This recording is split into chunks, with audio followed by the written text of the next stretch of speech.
I think we're at a crossroads in education that we've got to think of more creative ways for teaching and learning. Mom, is this a weed? It's one thing for children to take learning and harvesting the food, and they see it within books and videos, but to actually for them to be hands-on in the dirt and in the soil and being able to harvest their own kale and spinach and lettuce and other vegetables and fruits that we may have in their garden, it really makes learning come to life. And we got some carrots to eat. What we want to do as educators is to keep students engaged. And one of the ways we can keep them engaged is through authentic learning.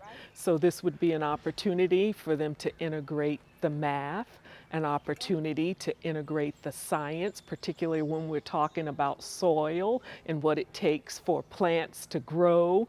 It does go with area and perimeter, which we're learning about in math. It definitely helps with a lot of things. I've learned that you need air for plants, spacing, nutrients. I just remember.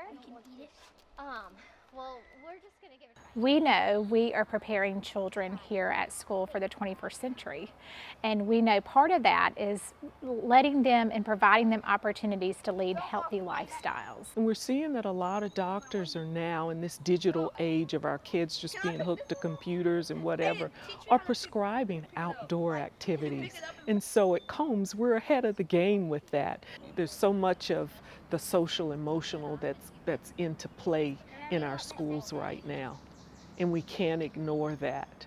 Some of our kids are struggling, so what tools do we have in our toolbox to be able to support them so that we can get about the business of learning? So the garden for me is a safe space to allow our kids to process some of their emotions, to just sit and to be able to breathe and to hear nature, the birds chirping, and to talk about the plants and how things grow, because that's something that they can control. Aiden, you are your authentic self in the garden. Okay, we're just gonna.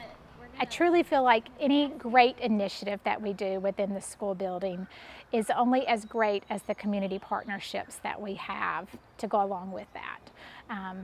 There are many demands within a classroom these days. The social emotional demands, the academic demands, the at-home life demands that our teachers and our educators are facing. And so we rely on those partnerships with our community partners to be able to make learning come to life.